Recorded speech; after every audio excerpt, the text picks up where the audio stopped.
Thank you for joining this session. Today, I will share how are we helping our customers leverage AI to accelerate their migrations.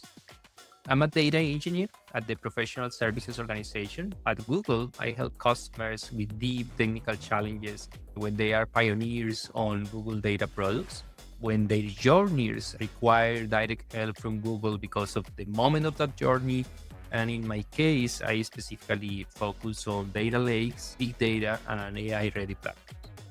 We have created this tool based on our experiences in various migration projects with multiple customers to help solving the most common bottlenecks working on data platform migrations and modernization.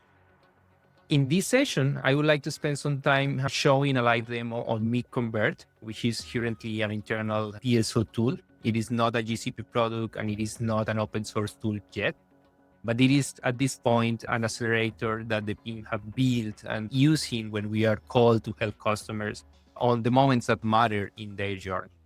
Let me illustrate a scenario where code conversion could be a bottleneck and how the tool I will demo today could help. I'm a data guy, and this tool I'm sharing today have been tested mostly on data platform migration. So that's the example I'm using here, but it can actually be extended to multiple use cases.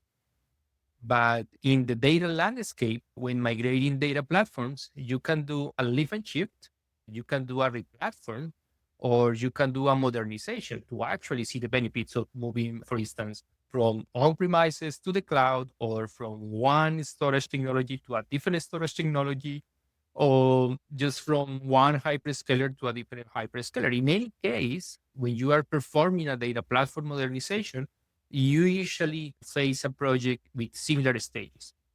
So first, you have to set up your cloud foundations and establish your security and data governance model and the tools that you want to use for that. And once the basics are established, you have to migrate the schemas, or let's say translate your DDLs, and then you have to actually move the data. And once the data is in the target destination, then you have to verify and prove that the data was moved correctly. Then you have to perform comprehensive data validations. And finally, you have to start thinking on how to keep the data in sync on both the legacy and the new platform, because usually we will see that both platforms will be running parallel for some time before they could. And also, you need to start thinking on how to translate all the surrounding logic that is either ingesting the data or is actually using the data in the sense of the applications that are querying the data or ETLs or use queries, for example, for reports. So for most of these steps, there are multiple deterministic products that can automate most of the migration with a very high accuracy. Products that guarantee idempotent results that are proven to work efficiently. Everybody wants to have your data in their data products. So every data product, every data solution will offer solutions to at least have an easy data movement and an easy schema migration. So the reality is that migrating between data platforms, no matter if it is analytical data platform or an operational transactional data platform, migrating the data and migrating the schema, it is relatively easy and relatively fast. Getting to day zero today is relatively easy, but the cutoff reaching to the day two is what takes more time and is what takes more effort from the organizations. Migrating the logic that is actually using the data, it includes, as I mentioned, ELTs or TTLs, or migrating the machine learning models that are actually using the data, or the AI agents that are using the underlying data as AI tools, or migrating the queries for reporting. That is what takes most of the manual effort and most of the time in a data migration. So on almost every code modernization project, no matter what is the scale, we seem to hit similar roadblocks. Here are some examples of those roadblocks in this slide, where the biggest one is time consuming manual tasks, where we have seen our engineers spending up to 40 or 50% of their time on repetitive refactoring code tasks. If you haven't restarted a migration project from scratch, you know that the cold start problem is a big problem. It's not the same facing a whiteboard that facing some code and start working from there. So you will probably know that when you are starting a new project, AI can be very helpful, can be very useful. However, even with the help of out of the box AI tools like Anti-Gravity or Gemini CLI, migrating at the scale still needs something more robust to actually accelerate and give predictability to the process. Also, on top of that, the tools that are available are often fragmented and require a lot of, if it is AI, a lot of prompting cycles, which end up undermining the power of AI. Or if you are using deterministic tools, then you have to use different deterministic tools for each step, like for the assessment, for the code quality, for the checks.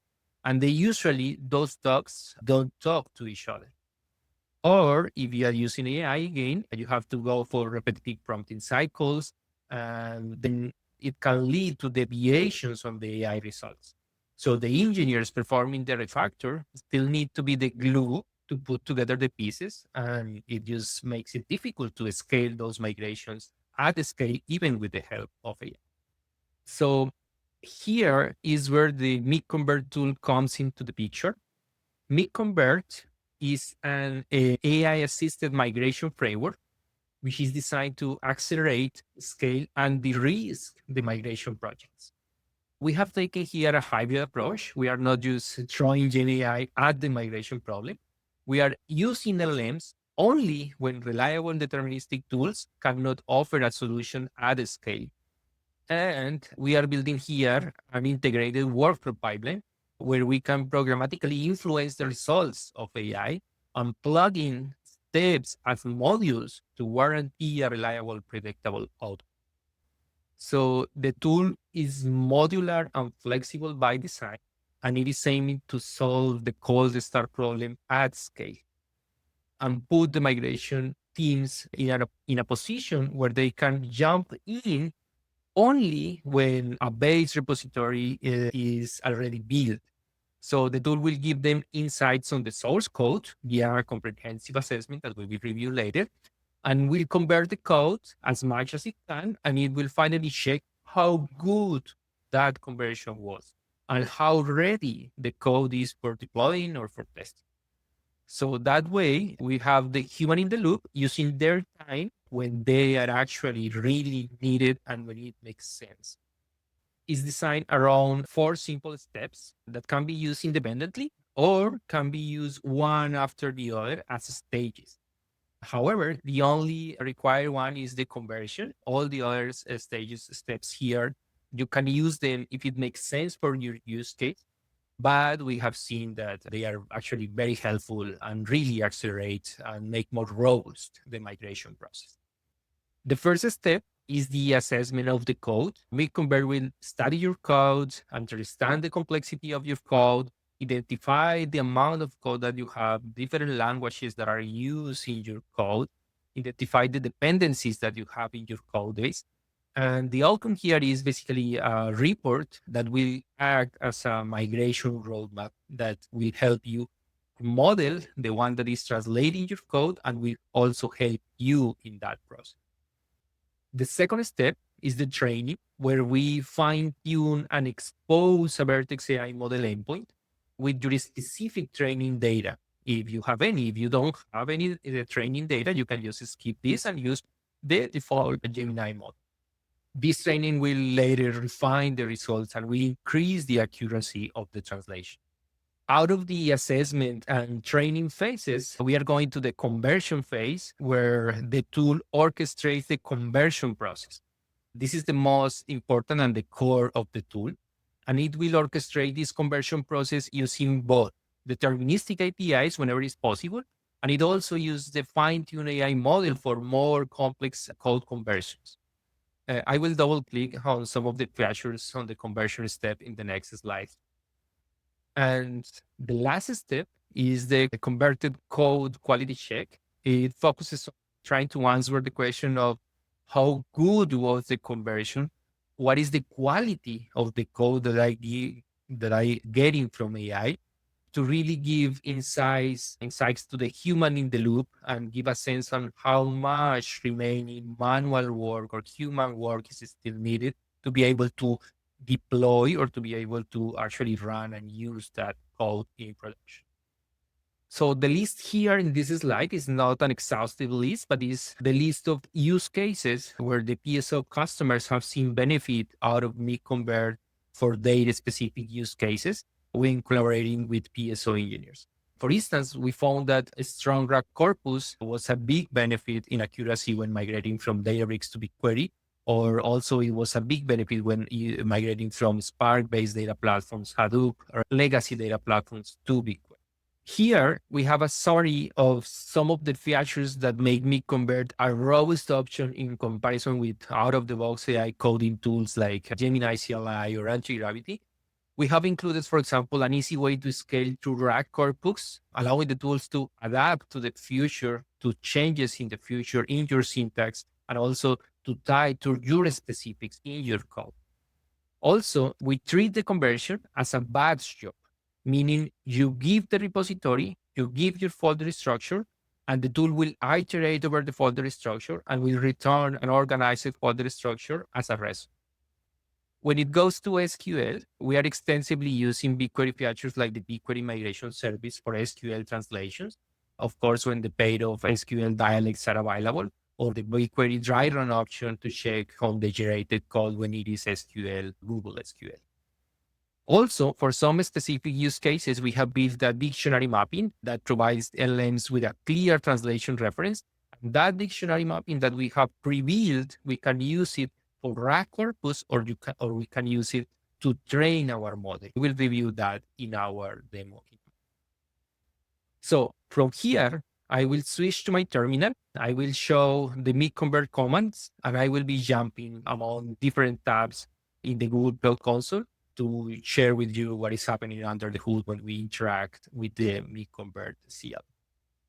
For this demo, I will just run a real quick 4 commands for each one of the phases, starting for the assessment and then the training, and then I will get a fine-tuned model out of that training and I will just run the translation. And finally, I will run the grade command that will give us insights on how ready are we to give this code to the human in the loop to deploy it. I will start for reviewing what is the source repository that I'm used for conversion. This is just the sample small repository. It doesn't have anything complex. So you think of it as a regular Hadoop legacy repository where you have, for example, some Hive queries with different levels of complexity. Also, you have some PySpark code, Python code that is using the PySpark data frame API to make some transformations to your data, and is reading and writing from HDFS directly, or it is reading and writing from Hive tables. And finally, you have some PySpark code, but not using the data frame API, but using SQL, Spark SQL to do your transformation. So 3 different scenarios that we will test how MigConvert will operate on those. So the assess is the first command. As you will see here for the assessment, the only thing that I need is to give MigConvert what is the repository that I will assess. It can be a local path, it can be a path in GCS, or it can be a Git repository. And then I will have to set what is the model that I want to use. And sometimes we have identified that when it is a big repository, then it makes sense to run concurrently some of those assessments and translation. So that's basically what we have. And the output that we will get out of this is just an assessment YAML file, which is a report that becomes the migration roadmap and will inform not only the next conversion phase, but also will help the human in the loop to understand what was in the repository before, so they can actually use it for the manual intervention of the conversion code. So I will run my command here, and it will just point to my repository in one specific branch, and I'm running in one GCP project. Then, because we have been using these with SQL-based scenarios and use cases, An important feature in the assessment for us is that MigConvert will identify any embedded in SQL that is likely to be converted using the BigQuery migration service and will tell us how complex that SQL is. So the output of this is mainly, as I mentioned, YAML file, but also we have a readable HTML file specifically for these SQL use cases. In this case, that report is giving me, for example, listing what are the files that are likely to be converted. So we have other files there in the repository, like the README, things like that. It will not account for that, but it will only account for the things that make sense for the conversion. So it has identified that I have two HQL query files, and I have several Python files. And also among those files, not only the SQL, but also the Python files, it have identified that we are targeting 14 unique tables, and that we have 5 files with queries, and that we have a total of 24 queries that are likely to be converted. And out of those, some of those are inserts, create tables, some of those are views, and some of those are just selects. Specifically for the queries, because that's the target of this use case, we have identified what are the queries, and this will give you a sense of what you have in your repository. And this will inform you if you want to build your own training data set, and it will help you on building that training data set if you see something here that you want to influence when it comes to the translation. The second step is the training. In the training, we will have or we will need a training data set. That's the most important part here. The training data set is nothing but a set of source and destination code. So here, the fine-tuned specialized AI model will be based on your proprietary code base and the sample translations you provide for training. The target here is to give a superior custom tailored conversion quality based on a sample input and a target output. The trained model will understand your unique patterns, your standards, your libraries, and will lead to more accurate conversion later on. So this trained model will reside in the boundaries of your Google Cloud project and in your organization, meaning you are not actually giving the code to Google, but keeping everything private, ensuring that your code remains exclusively yours, not only the legacy code, but also the converted code. So I will go ahead and run the training command here. As you can see, I'm referencing here this JSON file, which is nothing but this training data set that will be used for train the Gemini model and expose a new Vertex AI endpoint, which is what I want. The training takes some time. So what I will get out of it is a pre-trained model with a specific numeric endpoint ID. Right now, I don't have it because the process doesn't finish yet. You can wait in the terminal. And in this case, I will just stop looking here at the terminal, and I will just jump to my Vertex AI training space to show how it looks.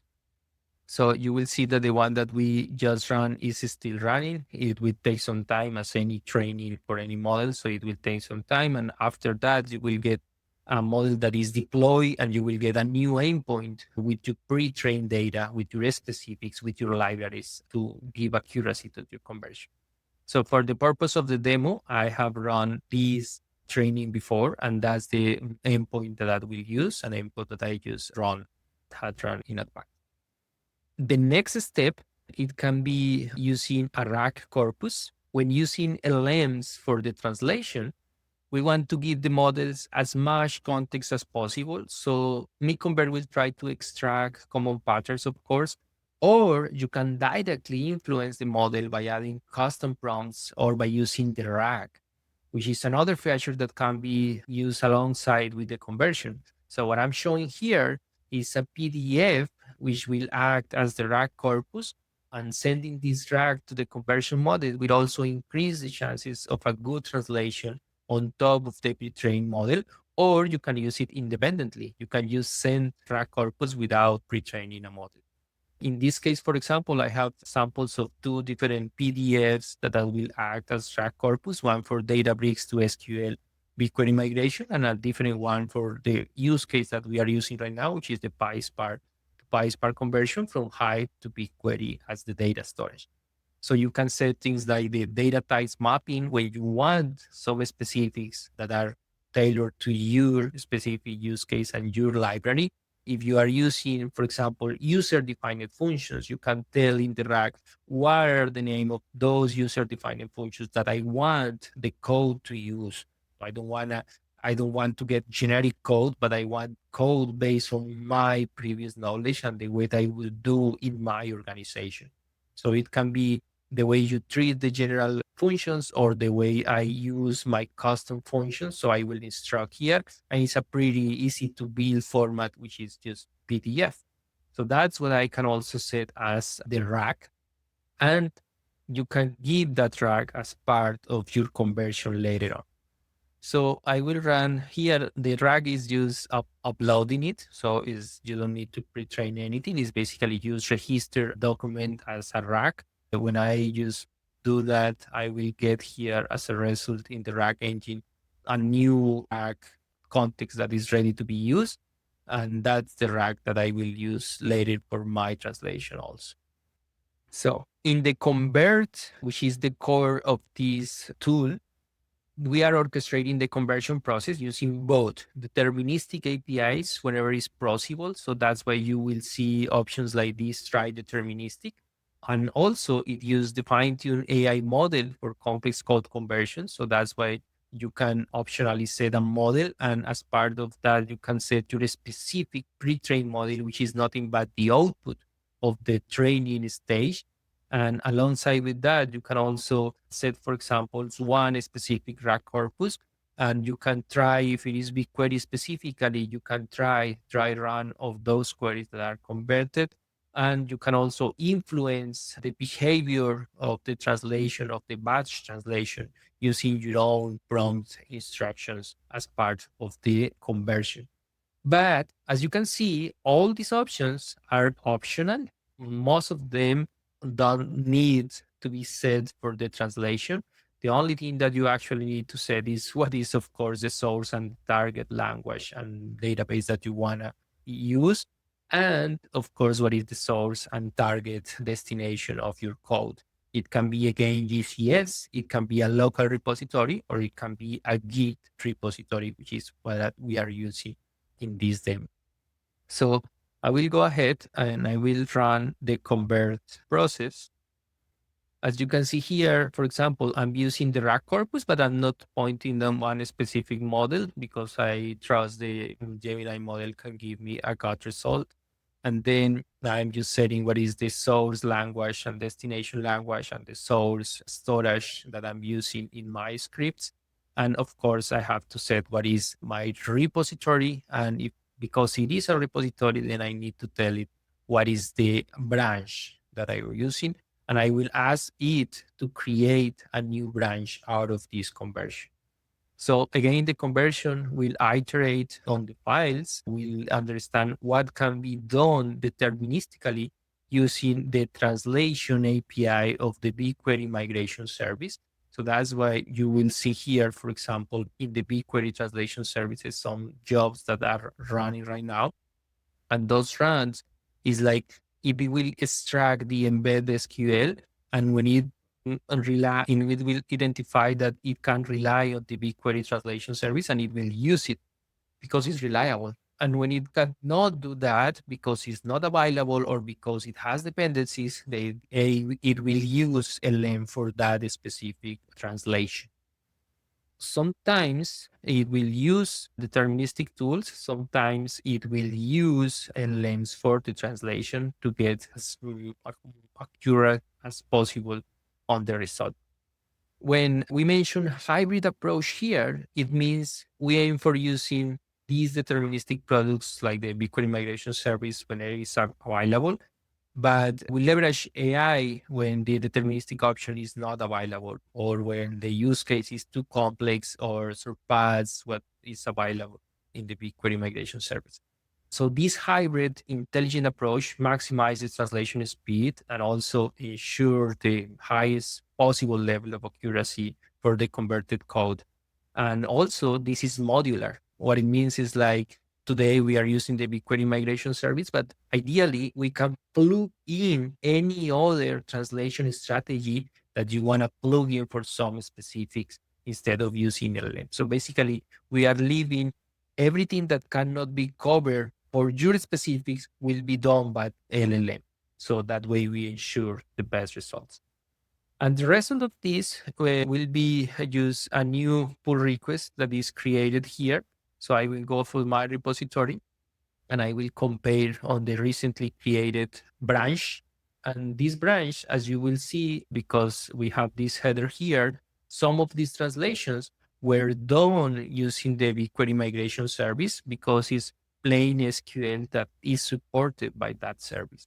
So it is reliable and it has already a lot of checks there. And when that is not possible, this one again was translated to the BigQuery migration service.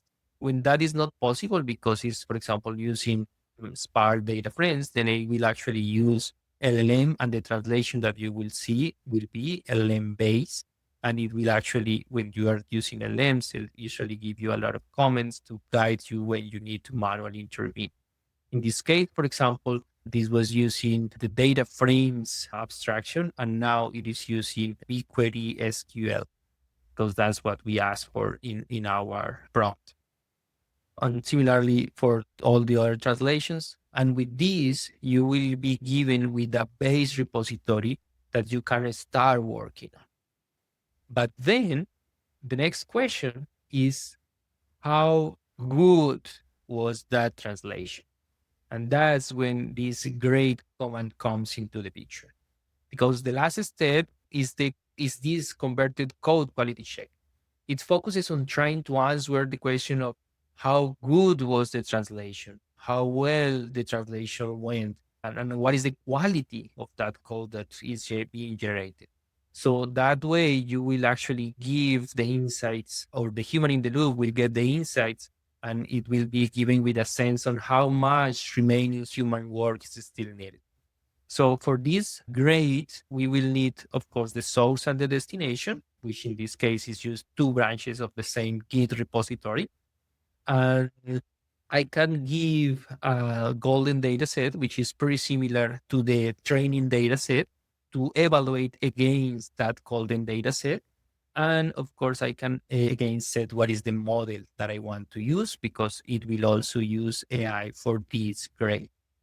So I will run real quick the create command here. And in this case, I will use tell what is my GitHub repository, what is my source branch, and what is my target branch, the one that is containing already my code that is already converted. So I will run this create, and it will again do the same that the translation did. It will iterate over all the files. It will compare one by one, and it will extract metrics out of it, and it will rate the quality of the code. So it will go one by one. And at the end of this process, what I will get is just a report. Again, it is a YAML report, but also we have a readable Markdown report for you to for reference. So what you will get out of it is some metrics, as I mentioned. The first one is the code quality score. The code quality score is nothing but trying to evaluate what is the quality of the code that is generated. So it will only evaluate the destination, the target code, the converted code only. And it will tell you how good that code is across some dimensions like efficiency, like code style, modularity, etc. And it will give you an array in a range for each one of the files. The second metric will be just a Boolean. Again, we will ask a model, a Gemini model, giving both the source code and the version of the translated code. And we will ask the Gemini model if that is comparable.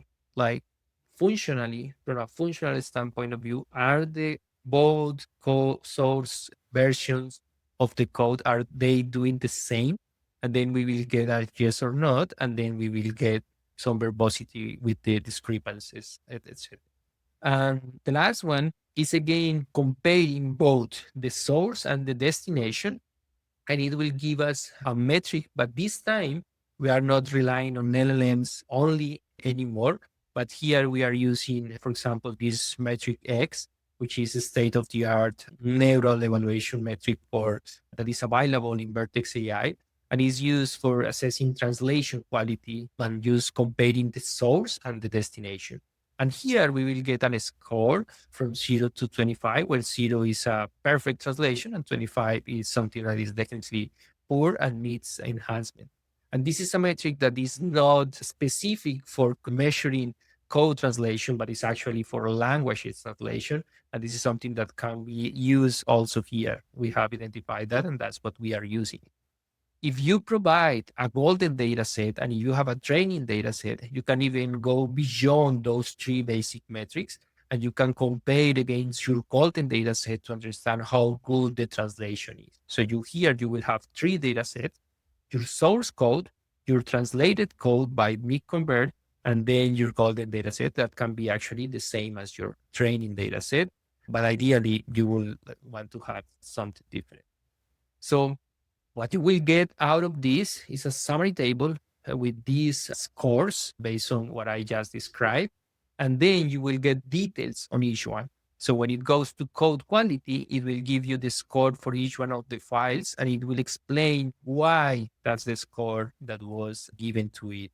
And when it goes to the functional equivalence, it also will give you the Boolean, but also it will give you the discrepancies that are in the file and a summary of it. So this one specifically is very useful for the human in the loop when they need to jump in and when they need to do manual intervention to be able to put the code in a state where it can be actually deployed without further human intervention. If I'm a developer, this is very useful for me because I know exactly where I need to look into the code and what I need to change and what I need to manually move. With this, I will jump again to my slides. And with that, we have finished our demo on MigConvert. And I just want to thank you again for joining this session. And of course, invite you that if you want to go deeper on how to scale and how to accelerate and how to de-risk these migration projects, professional services, we will be very happy to engage and help in that journey using our experiences in multiple customers codified in tools like this. MigConvert is the top of the iceberg of a set of AI accelerators for each step in your journey, but we have similar solutions for other cases like the optimizing, for example. So again, please feel free to ask your account teams how you can engage PSO in your journeys to use tools like this alongside with us. So thank you again. Thank you so much for listening, and thank you so much for joining this session.